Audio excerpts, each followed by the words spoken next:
qorannoo fi to'annoo mootummaan Puntland taasisee lammiilee Itoophiyaa hedduu miseensa IS ta'uu isaa ifoomsee jira.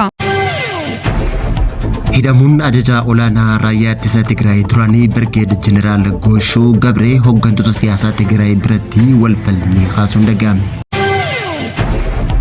Itoophiyaan maallaqa ishee kanaan dura UK keessatti maxxanaa ture gara biyya keessaatti deebistee maxxansuuf karoorfattee hojjetaa jiraachuu ishee ministeerri muummee biyyattii Dr. Addunyaa.Amajjii dubbatanii jiru. Midhaan hidhii haaromsaa nurraan ga'eef Itoophiyaan beenyaan kafaluu qabdii jechuudhaan ministeerri qabeenya bishaanii fi jallisii Masrii Haani Iswaa'eliin ibsa baaseen gaafate. Ayyaana Kataraa Duubaa guyyaa har'aa Itoophiyaatti kabajamaa oole irratti lubbuun namoota 4 darbuun dhagahamee jira. Daawwattoota fi hordoftoota Hegeree Miidiyaa nageenya keenya bakka jirtan maratti sinaa dhaqqabu guyyaan har'aa Amajjii 19 bara 2026 kanneen nama dhageessan hangafoota oduu Hegeree Miidiyaati bal'ina oduu Hegeree Miidiyaa akka itti aanutti sin dhageessan. qorannoo fi to'annoo mootummaan Puntland taasisee lammiilee Itoophiyaa hedduu miseensa IS ta'uu isaa ifoomsee jira. Dhaabbatichi hordofii fi to'annaa taasisaa ture miseensota IS to'annoo jala oolchuu kan beeksise yoo ta'u kana keessa lammiileen Itoophiyaan hedduminaan jiraachuu isaanii ifoomseera. Gareen IS miseensota lammiilee biyyoota hedduu qabaachuu humni ittisa Puntland kan ifoomse yoo ta'u kanaanis lammiileen biyyoota akka Turkii, Morookoo, Suudi Arabiyaa, Itoophiyaa, Sooriyaa, Taanzaaniyaa dabalatee lammiileen biyyoota biroo to'annoo fi jala oolchuu isaa addeessee jira. IS yeroolee garaagaraa humnoota badii gaanfa Afrikaa irratti raawwatan keessaa tokko yoo ta'u kanaan gamatti nageenya Soomaaliyaatii fi Puntland raasaa turuun isaa akka yaadatamudha. Kanarraa wal qabate yeroowwan garaagaraa qoqqobbiiwwanii fi haleellaawwan garaagaraa humnoota kanneen to'achuuf taasifamaa kan ture yoo ta'u bulchiinsi walakkaa ofii of bulchuu Puntland Soomaaliyaa lola naannoo garee keessatti geggeeffameen booda lammiilee Itoophiyaa 26 dabalatee loltoota garee biyyoota Islaamummaa yookaan IS 53 to'annoo jala oolchuu isaa beeksisee jira. Mootummaan naannichaa suuraa fi maqaa qabsaa'ota yookaan namoota kanneenii kan addeesse yoo ta'u kanaanis lammiileen Itoophiyaa 26 ta'an maqaa fi suuraawwan isaanii kan addeesse yoo ta'u Itoophiyaanota malees lammiileen biyyoota biraa kanneen akka Taanzaaniyaa, Yamanii fi Suudi Arabiyaa, Sooriyaa, Turkii fi Morokoonis akka keessatti argaman addeessee jira. Hidhamuun ajajaa olaanaa raayyaa ittisa Tigraay duraanii Birgeed Jeneraal Gooshuu Gabree hooggantoota siyaasaa biratti wal mormii jabaa kaasuun dhaga'ame. Biiroon nageenya naannoo Tigraay Jeneraaltichi mana murtii waraanaatiin himatamuu isaa kan beeksise hoggaa ta'u Piroofeesar Qindaayee Gabreeyoot ammoo hidhamuu ajajaa kanaa shira garee yakkaatiin kan raawwatame jechuun qeeqe. Tarree himannaa biiroo nageenyaa fi tasgabbii naannoo Tigraay ibsa baafteen Birgeed Jeneraal Gooshuun TDF'n to'annaa jala oolfamuu isaa mirkaneessaniiti jiran akka biiroon kun jedhutti Jeneraaltichi ajajaa kaaba bahaa keessatti himannaa armaan gadiitiin himatamu hoggaa ibsan tokko diinaa wajjin tumsuu lammee isaan ammoo raayyaa ittisa Tigraay diiguuf kan yaalee fi inni sadaffaan ajajaa hooggantoota olaanoo irraa kennamee diduu qajeeluun himatamee to'atamuu ibsan. Kana malees manni marii seeraa ol hin jiru jechuudhaan ibsi waajjiricha irraa bahee akkasumas hooggantoonni waraanaa tokko heeraa fi naamusa raayyaa ittisa biyyaa cabsuun akka hin danda'amnes ibseeti jira. Waraanni dirqamaaf akka hin qophoofne shira xaxaa akka turan kanaafis itti gaafatamuun isaaniitis kanaaf qabu miti jedhan. Pireezidaantii Yuunivarsiitii Maqalee duraanitii fi hoogganaan paartii Siinaarjii yeroo ammaa Piroofeesar Qindaayee Gabreeyoot hidhamuu Jeneraal Gooshuutii fi himannaa irratti baname cimsee mormeeti jira. Piroofeesartichi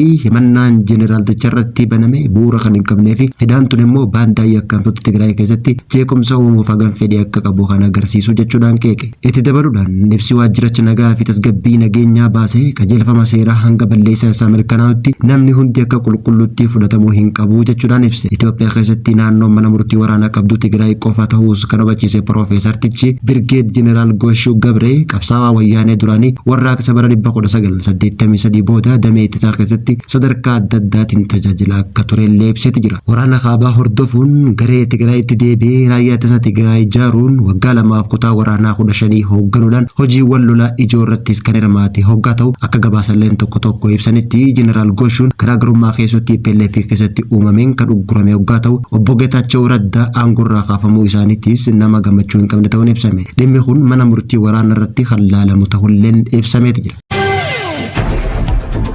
Itoophiyaan maallaqa ishee kanaan dura UK keessatti maxxanaa ture gara biyya keessaatti deebistee maxxansuuf karoorfattee hojjetaa jiraachuu ishee ministeerri muummee biyyattii Dr.Amajjii dubbatanii jiru.